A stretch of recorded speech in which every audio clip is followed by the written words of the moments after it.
Hi students, welcome to catalyst online classes पीरो।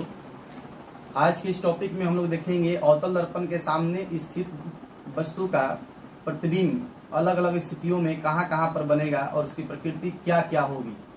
ठीक है, तो चलिए स्टार्ट करते हैं। इससे पहले थोड़ा सा समझ लेते हैं कि अवतल दर्पण में ध्रुव को दिखाते हैं पी अक्षर से, और ध्रुव जो होता है पी से दिखाते हैं ध्रुव को। ध्रुव जो होता है दर्पण का मध्य बिंदु होता है, दर्पण का मध्य बिंदु। सी जो होता है वक्ता केंद्र होता है। तो गोली दर्पण जिस गोले का भाग होता है उसको केंद्र को, उसे केंद्र को क्या कहते हैं हम लोग? वक्ता केंद्र। एफ क्या होता है? फोकस बिंदु। तो ये फोकस बिंदु क्या होता है? तो आपतित समांतर किरणें दर्पण से टकराने के बाद दर्पण के जिस भाग से होकर गुजरती हैं उस बिंदु को आपतित समांतर किरणें दर्पण से टकराने के बाद मुख्य अक्ष के जिस बिंदु से गुजरती हैं, ये जो है ना पी सी, इसको पीसी को मुख्य अक्ष कहते हैं। ये क्या कहलाएगा? फोकस बिंदु। आपतित समांतर किरणें दर्पण से टकराने के बाद मुख्य अक्ष के जिस बिंदु से गुजरती हैं उस बिंदु को क्या कहते हैं? फोकस बिंदु। तो यहाँ ये हमको समझना है थोड़ा सा कि अनंत किसको कहते हैं। तो ये वक्ता केंद्र हुआ, ये फोकस बिंदु हुआ, ये ध्रुव हुआ। इधर वाले भाग को कहते हैं हम लोग पीछे, दर्पण के पीछे वाला भाग, और इधर होता है सामने वाला भाग, और इधर जो होता है अनंत होता है। ठीक है, तो एक चीज हम समझेंगे, यहाँ पे गौर करेंगे। एक इसको हम ट्रिक याद कर लीजिए।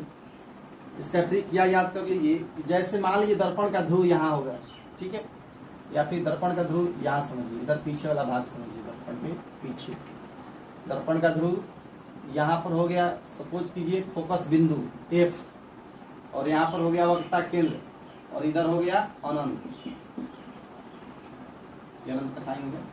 तो याद रखेंगे कि वस्तु जब अनंत पर हो, गौर करेंगे, वस्तु जब अनंत पर हो तो प्रतिबिंब जो है इसका बनता है फोकस पर। सीधे याद कर लेंगे, पहला ट्रिक याद कर लीजिए, वस्तु अनंत पर तो प्रतिबिंब कहाँ बनेगा? फोकस पर। तो वस्तु अनंत पर है तो प्रतिबिंब कहाँ बन जाएगा? फोकस पर। प्रतिबिंब की स्थिति क्या होगी? फोकस पर। और अवतल दर्पण में जितना प्रतिबिंब बनता है उस मैक्सिमम प्रतिबिंब जो होता है, एक स्थिति को छोड़कर सारे प्रतिबिंब जो होते हैं ना वास्तविक और उल्टा होते हैं, क्योंकि उल्टा वास्तविक प्रतिबिंब उल्टा होता ही है। तो प्रतिबिंब की प्रकृति पे बाद में चर्चा करेंगे, पहले ये देख लीजिए, स्थिति देख लीजिए पहले। तो अनंत पर है तो प्रतिबिंब कहाँ बन गया? फोकस पर। अब देखिए, आते हैं इधर से कि अब वस्तु जो है अनंत और वक्ता केंद्र के बीच में आ जाए। ये देखिए अनंत, ये क्या हुआ? वक्ता केंद्र, ये है वक्ता केंद्र। तो वस्तु अनंत और वक्ता केंद्र के बीच में आ जाए तो देखिए इधर से ये इधर से इधर शिफ्ट हो रहा है, तो प्रतिबिंब उधर से इधर शिफ्ट होगा। याद रखिएगा, ये अगर ये बाएं से दाएं जा रहा है, देखिए बाएं से दाएं जा रहा है, तो प्रतिबिंब की स्थिति इधर से इधर चलेगी। तो वस्तु जो है अनंत और वक्ता केंद्र के बीच में हो गया, तो प्रतिबिंब जो है अब बनेगा आपको फोकस और वक्ता केंद्र के बीच। प्रतिबिंब की जो स्थिति होगी फोकस और वक्ता केंद्र के बीच होगी। ध्यान रखेंगे, पहले वाले सिचुएशन में प्रतिबिंब कहाँ था? यहाँ पर था, और अभी वाले सिचुएशन में प्रतिबिंब यहाँ पर आ गया। तो वस्तु जब अनंत और वक्ता केंद्र के बीच में हो तो प्रतिबिंब देखिए फोकस से इधर आएगा, ये बाएं से दाएं जा रहा है तो वो फोकस से इधर बाएं तरफ आना शुरू करेगा। ये ट्रिक है इसका। तो फोकस प्रतिबिंब जो होगा अनंत और वक्ता केंद्र के बीच में जब वस्तु हो तो प्रतिबिंब जो बनेगा फोकस और वक्ता केंद्र के बीच बनेगा। फोकस F और वक्ता केंद्र C के बीच। समझ गए? अब देखिए, जब वस्तु वक्ता केंद्र पर आ जाएगा, जब वस्तु वक्ता केंद्र पर आ जाएगा तो इसका प्रतिबिंब भी, वस्तु वक्ता केंद्र पर आ जाएगा तो इसका प्रतिबिंब भी वक्ता केंद्र पर ही बनेगा। देखिए ये इधर आ गया तो उधर से प्रतिबिंब शिफ्ट होके उधर से, देखिए ये इधर से इधर गया, उधर से प्रतिबिंब इधर आ गया, ये वक्ता केंद्र पर ही बनेगा। तो इसका प्रतिबिंब क्या बनेगा? वक्ता केंद्र पर ही। तो वक्ता केंद्र पर जब प्रतिबिंब जो बनता है, याद रखेंगे, वक्ता केंद्र पर जो प्रतिबिंब बनता है उसका आकार वस्तु के आकार के बराबर होता है। यानी इसकी जो प्रकृति होगी, प्रतिबिंब की प्रकृति जो होगी आकार में बराबर आकार में बराबर, और ये बनता है उल्टा, तो जाहिर सी बात उल्टा प्रतिबिंब तो वास्तविक होगा, आकार में बराबर वास्तविक तथा उल्टा, वास्तविक तथा उल्टा। अब देखिए गौर करेंगे, फोकस पर भी जो प्रतिबिंब बना होगा वास्तविक तथा उल्टा बना होगा, यहाँ वक्ता केंद्र और फोकस के बीच में भी जो प्रतिबिंब बना होगा वो भी वास्तविक और उल्टा ही प्रतिबिंब बनता है। तो यहाँ ये समझना, देखिए तो दोनों प्रतिबिंब में क्या अंतर है, तो फोकस पर जो प्रतिबिंब बना होगा छोटा बना होगा, इससे थोड़ा सा बड़ा ये बना, इससे थोड़ा सा बड़ा ये बनेगा, तो जैसे जैसे इधर आएगा वैसे बड़ा होता जाएगा थोड़ा। तो ध्यान देखना है, देखिए ये जो प्रतिबिंब बनेगा फोकस पर जो प्रतिबिंब बनेगा वो होगा आकार में छोटा, आकार में छोटा, वस्तु से छोटा, आकार में वस्तु से छोटा। और कैसा बनेगा, आकार में वस्तु से छोटा, इसके अलावा बनेगा वो क्या, वास्तविक और उल्टा। ये भी प्रतिबिंब जो होगा वास्तविक तथा उल्टा, वास्तविक तथा उल्टा। अब देखिए अनंत और वक्ता केंद्र के बीच में, तो अनंत और वक्ता केंद्र के बीच में जब वस्तु आया, देखिए यहाँ पे वस्तु ये वाला है, वस्तु आगे स्थिति अनंत और वक्ता केंद्र के बीच की स्थिति ये वाला है, तो ये प्रतिबिंब आगे यहाँ पर, तो इसका जो प्रतिबिंब बनेगा ये बनेगा फोकस और वक्ता केंद्र के बीच। ये जो प्रतिबिंब बनेगा अनंत और वक्ता केंद्र के बीच, तो फोकस और वक्ता केंद्र के बीच बनेगा, और आकार में ये भी होगा वस्तु से थोड़ा छोटा होगा, ये भी वस्तु से छोटा, लेकिन इससे थोड़ा बड़ा बनेगा, जो फोकस बना था उससे थोड़ा बड़ा बनेगा। तो ये भी प्रतिबिंब की स्थिति है, तो समझिए इसको लिखेंगे वस्तु से छोटा, और कैसा बनेगा, वास्तविक तथा उल्टा। अब देखिए अब बारी है, अब ये प्रतिबिंब स्थिति बदलता गया, देखिए अनंत पर था तो फोकस पर बना, अनंत और वक्ता केंद्र के बीच में था तो फोकस और वक्ता केंद्र के बीच में बन गया, जब वक्ता केंद्र पर वस्तु आ गया तो प्रतिबिंब वक्ता केंद्र पर ही बन गया।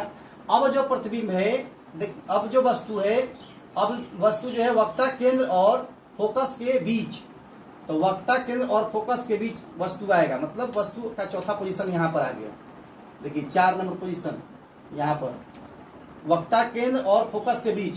तो अब देखिए अब प्रतिबिंब इधर शिफ्ट होगा, तो ये इधर शिफ्ट होगा, तो देखिए इधर क्या होगा, वस्तु से थोड़ा बड़ा प्रतिबिंब बनेगा, यानी इसका जो प्रतिबिंब बनेगा कहाँ बनेगा, वक्ता केंद्र और अनंत के बीच, वक्ता केंद्र और अनंत के बीच। लेकिन अंतर क्या होगा कि थोड़ा ये प्रतिबिंब बड़ा हो जाएगा, वस्तु से बड़ा।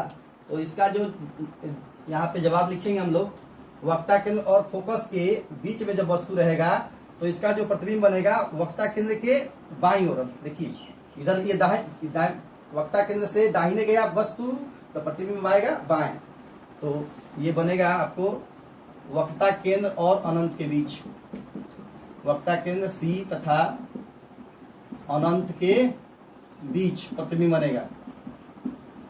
और कैसा होगा, तो वस्तु से बड़ा, वस्तु से बड़ा। याद रखेंगे फोकस से जैसे जैसे इधर आएगा वस्तु बाएं, फोकस से बाएं आने पर आकार बड़ा होगा, आकार बड़ा, फोकस से बाएं आने पर आकार बड़ा, और अनंत से, यहाँ देख लीजिए फोकस से बाएं आने, देखिए फोकस पर छोटा, इससे थोड़ा बड़ा, फिर इसके बड़ा बना, इससे भी बड़ा यहाँ बन गया, तब फोकस वस्तु से बड़ा प्रतिबिंब बना, यहाँ पे हो जाएगा ये भी कैसा होगा, वास्तविक तथा उल्टा। ठीक है, अब देखिए वस्तु के बारी आ गया 5वां नंबर पोजीशन पे, 5वां नंबर पोजीशन कौन सा था, फोकस पे। तो वस्तु जब फोकस पे चला आएगा 5 नंबर पोजीशन पे, तो प्रतिबिंब चला जाएगा अनंत पर।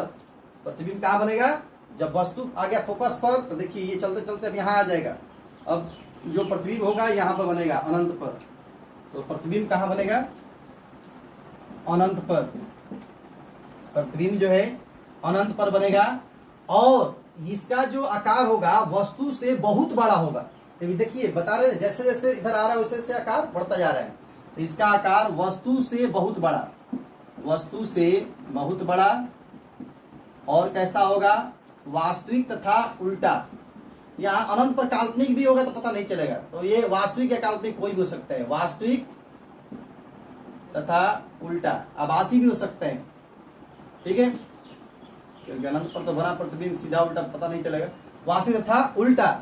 अब देखिए एक सिचुएशन है जो अवतल दर्पण में पूछा हुआ है डायग्राम बनाने के लिए भी, कि वस्तु जब फोकस और ध्रुव के बीच में स्थित हो, वस्तु जब फोकस और ध्रुव के बीच, देखिए ये स्पेशल सिचुएशन है अवतल दर्पण में कि वस्तु जब फोकस और ध्रुव के बीच में स्थित हो, मतलब वस्तु अब आपको यहाँ पे आ गया, वस्तु अगर यहाँ आ गया वस्तु, तो इसका जो प्रतिबिंब बनता है वो बनता है दर्पण के पीछे, इसका प्रतिबिंब बनता है दर्पण से पीछे, और ये बनता है हुआ वस्तु से बहुत बड़ा, इसका आकार जो होता है वस्तु से बहुत बड़ा होता है, आकार में वस्तु से बड़ा प्रतिबिंब बनाते हैं।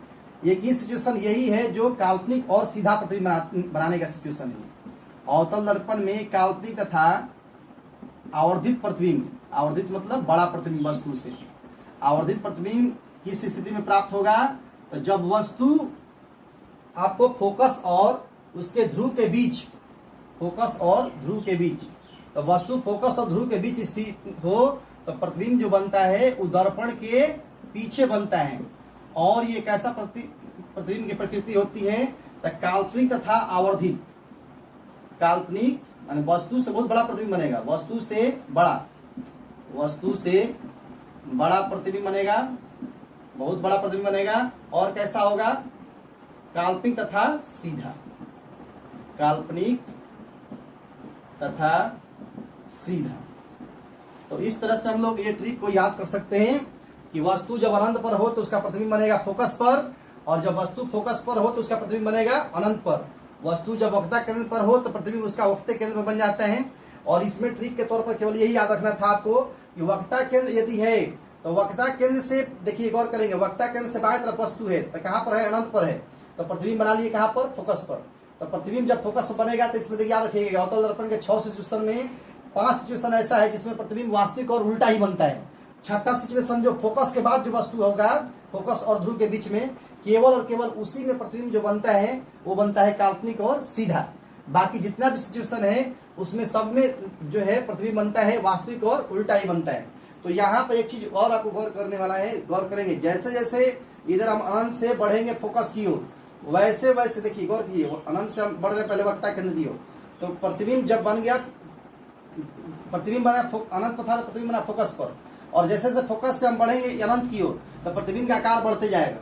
सीधे याद कर रहे हैं कि फोकस से अनंत की ओर बढ़ते जाएंगे, प्रतिबिंब का आकार बढ़ते जाएगा। एक सिचुएशन स्पेशल है कि जब फोकस और ध्रुव के बीच में वस्तु रहेगा तो उसका जो प्रतिबिंब बनेगा दर्पण के पीछे बनता है और वो काल्पनिक तथा सीधा बनता है। अवतल दर्पण में ये सबसे स्पेशल सिचुएशन है, इससे बहुत बार क्वेश्चन नहीं पूछा हुआ है। और ऐसे तो आपको कितना बार पूछा है क्वेश्चन की वस्तु अनंत पर हो तो उसका प्रतिबिंब कहाँ बनता है, फोकस पर, वस्तु फोकस पर हो तो उसका प्रतिबिंब कहाँ बनता है, अनंत पर। तो अनंत पर प्रतिबिंब जो बनेगा बहुत बड़ा बनेगा, अब फोकस पर जो प्रतिबिंब बनता है वो बहुत छोटा बनता है। और जैसे जैसे फोकस से इधर बाएं तरफ आएंगे आकार बढ़ते जाएगा, फोकस से बाएं आइएगा इधर, इधर आने पर आकार बड़ा होते जाएगा, आकार बड़ा होगा किसका, प्रतिबिंब का, प्रतिबिंब का आकार जो होगा धीरे धीरे क्या होगा, बड़ा होते जाएगा इधर आएंगे। चलिए, तो आज के ये ट्रिक आपको अच्छे समझ में आया होगा। इस वीडियो को देखने के लिए धन्यवाद। आगे फिर दूसरे नए वीडियो लेकर के हाजिर होंगे, तब तक इस वीडियो को आप अच्छे से देख करके इससे आप रिवीजन करें और इसको हो सके तो एक बार आप कॉपी पे इस ट्रिक को लिखिए।